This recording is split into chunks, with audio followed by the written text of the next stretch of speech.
இப்படி ஒரு தேங்காய் சட்னி இது வரைக்கும் செய்து சாப்பிட்டே இருக்க மாட்டீங்க. மணக்க மணக்க வறுத்து அரைத்து செய்த ரொம்பவே டிஃப்ரெண்ட்டான, அதே டைமில் ரொம்ப டேஸ்ட்டான ஒரு தேங்காய் சட்னி. இட்லி, தோசை, சப்பாத்தி எல்லாத்துக்குமே தொட்டு சாப்பிட ரொம்ப அருமையாக இருக்கும். இப்போ ஒரு பாத்திரம் வச்சு 2 டேபிள் ஸ்பூன் எண்ணெய் சேர்த்துட்டு இதில் சின்ன வெங்காயம் பார்த்திங்கன்னா ஒரு 10 போல் சேர்த்துக்கிறேன்.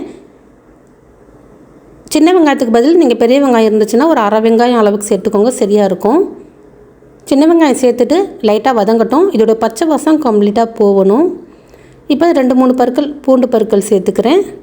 சேர்த்துட்டு இதை லைட்டாக மிக்ஸ் பண்ணிவிட்டு இதில் ஒரு சின்ன பீஸ் இஞ்சி பார்த்திங்கன்னா தோலை சீவிட்டு அதை சேர்த்துக்கிறேன். இந்த தேங்காய் சட்னி பார்த்திங்கன்னா நம்ம வறுத்து அரைச்சி செய்கிறதுனால டேஸ்ட் வந்து ரொம்பவே சூப்பராக இருக்கும். 2 பச்சை மிளகாய் காரத்துக்கு சேர்த்துக்கிறேன். உங்கள் காரத்துக்கு ஏற்ப நீங்கள் பச்சை மிளகாய் சேர்த்துக்கலாம். இப்போ நல்லாவே எல்லாமே வதங்கிருச்சு. இப்போ இந்த டைமில் தேங்காய் சேர்த்துக்கிறேன்.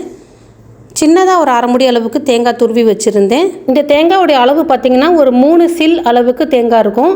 அந்த அளவு சேர்த்துக்கோங்க. இந்த அளவு சட்னிக்கு இதுவே 4-5 பேர் தாராளமாக இந்த சட்னி சாப்பிட்லாம். இந்த அளவு சட்னி. இப்போ பாருங்கள், தேங்காய் சேர்த்துட்டு ஒரு 2 நிமிஷம் மட்டும் நல்லா மிக்ஸ் பண்ணிவிட்டேன். அடுப்பு மீடியமாக தான் கண்டிப்பாக இருக்கணும்.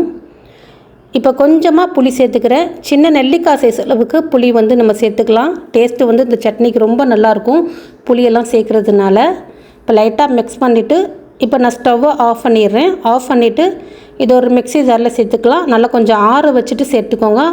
இப்போ இதில் நான் பொட்டுக்கடலை சேர்த்துக்கிறேன். பொட்டுக்கடலை ஒரு 5 டேபிள் ஸ்பூன் அளவுக்கு சேர்த்துக்கிறேன். நீங்கள் பொட்டுக்கடலைக்கு பதில் நிலக்கடலை, வேர்க்கடலை கூட சேர்த்துக்கலாம், தோல் எடுத்துட்டு. இப்போ இதுக்கு தேவையான அளவு உப்பு சேர்த்துட்டு தண்ணி வந்து விட்டு நல்லா நைஸாக அரைச்சி எடுத்துகிட்டு வந்துடுறேன். இப்போ பாருங்கள், நல்லா நைஸாக அரைச்சிட்டேன். இதை வந்து ஒரு பவுலில் சேர்த்துட்டு இதுக்கு ஒரு தாளிப்பு கொடுத்தோம்னா டேஸ்ட்டு ரொம்பவே நல்லாயிருக்கும்.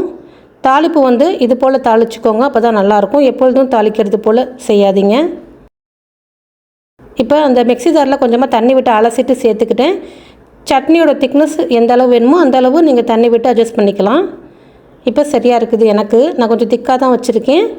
இப்போ ஒரு பாத்திரம் வச்சு தாளிப்புக்கு ஒரு 2 ஸ்பூன் மட்டும் எண்ணெய் சேர்த்துட்டு இதில் கொஞ்சமாக கடுகு, ஒரு அரை ஸ்பூன் கடுகு, அரை ஸ்பூன் அளவுக்கு உளுந்தம்பருப்பு சேர்த்துக்கிறேன்.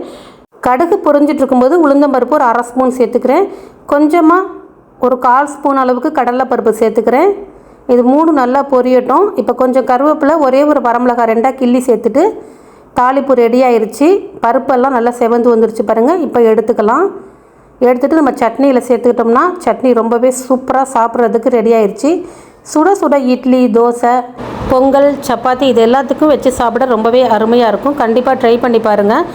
இது வறுத்து நம்ம அரைச்சி செய்தது நல்ல வாசமாகவும் இருக்கும், சாப்பிட்றதுக்கு டேஸ்ட்டாகவும் இருக்கும். இதே போல் நீங்களும் செய்து பார்த்துட்டு எப்படி இருந்துச்சுங்கிறத மறக்காமல் கமெண்ட்ஸில் சொல்லுங்கள். வீடியோ பிடிச்சிருந்தால் லைக் பண்ணுங்கள், ஷேர் பண்ணுங்கள். நம்ம சேனலை சப்ஸ்கிரைப் பண்ணுங்கள், ஃபாலோ பண்ணுங்கள். செய்து பாருங்கள் எப்படி இருந்துச்சுங்கிறத மறக்காமல் சொல்லுங்கள்.